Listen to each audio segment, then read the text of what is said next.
Management of diabetic complications हे पुस्तक वाचत असताना किडनीसाठीचा एक वेगळा चॅप्टर देण्यात आलेला आहे. पण त्याही व्यतिरिक्त ह्या 5 गोष्टी ज्या आहेत त्या तुमच्या किडनी डॅमेज करू शकतात. जनरली किडनी डॅमेज झाल्याची लक्षणं ही साधारणतः 80 ते 90% किडनी डॅमेज झाल्यानंतर दिसतात. म्हणून लेट डिटेक्शन हे सगळ्यात मोठा प्रॉब्लेम किडनी डिसीजेसमध्ये असतो. आणि जर तुम्ही ह्या 5 गोष्टी करत असाल तर हा व्हिडिओ तुमच्यासाठी आहे. नमस्कार, मी डॉक्टर महेश माहिरे आणि तुम्ही पाहत आहात the consulting room. Kidney damage करणाऱ्या बऱ्याच कारणांपैकी प्रमुख 5 कारणं. पहिलं कारण ओव्हर यूज ऑफ पेनकिलर्स. जेवढं जास्त पेनकिलर खाल तेवढ्या किडन्या सायलेंटली डॅमेज होत असतात. म्हणून पेनकिलर खाणं थांबवा, जेव्हा गरज असेल तेव्हाच खायचं. सेकंड कारण तुमचं पाण्याचं प्रमाण अत्यल्प असणं. जसं विहिरीमधल्या मोटर बिना पाण्याने खराब होऊ शकते, तसंच तुमच्या बॉडीमध्ये किडनीला जर पाण्याचं प्रमाण कमी असेल तर किडनी डॅमेज होण्याची शक्यता दाट वाढते.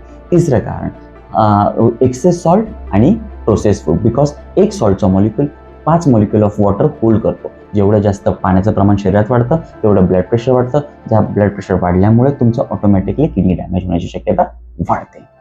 चौथा point, poorly control blood pressure आणि पुअरली कंट्रोल शुगर. जास्त हाय ब्लड प्रेशरमुळे तुमचा फिल्ट्रेशन करणारा ग्लोमेरुलस असतो किडनीमधला, तो खराब व्हायला लागतो. दुसरं, एक्सेस ऑफ शुगरमुळे किडनीला फिल्टर जास्त करावं लागते शुगर, आणि त्याच्यामुळे हायपर फिल्ट्रेशनमुळे किडनी डॅमेज व्हायला सुरुवात होते. आणि 5वा महत्त्वाचा मुद्दा, कधीही ब्लड इन्व्हेस्टिगेशन्स न करणं, कधीही त्याचा तपास न करणं. जर ही 5 तुम्ही कारणं करत असाल तर त्या सगळ्यात पहिले करेक्ट करा आणि किडनी डॅमेज होण्यापासून थांबवा. किडनी डॅमेज झाल्याची लक्षणं काय असतात? पहिलं महत्त्वाचं, लघवीचं प्रमाण कमी होणं. दुसरं, पायाला सूज येणं. तिसरं, बऱ्याचदा पेशंट्सला दम लागण्याची शक्यता असते. आणि चौथं, हिमोग्लोबिन कमी होऊ शकतं, म्हणजे अनिमिया होऊ शकतं. हीच नाही, पण यासारखी बरीच लक्षणं आहेत, पण ही मेजर लक्षणं आहेत तुमची किडनी डॅमेज झाल्याची. काय इन्व्हेस्टिगेशन्स कराल?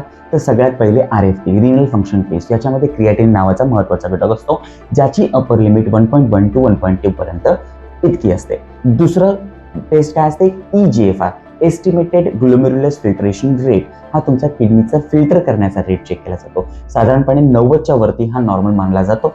तिसरं, युरिन प्रोटीन. जर तुमच्या युरिनमधून, लघवीमधून जर प्रोटीन जात असेल तर हे अर्ली साईन असू शकतं तुमचं किडनी डॅमेज झाल्याचं. म्हणून टेस्ट करणं हे अत्यावश्यक आहे. Don't wait for symptoms, get tested yourself. Save your kidneys, save your life. Thank you very much.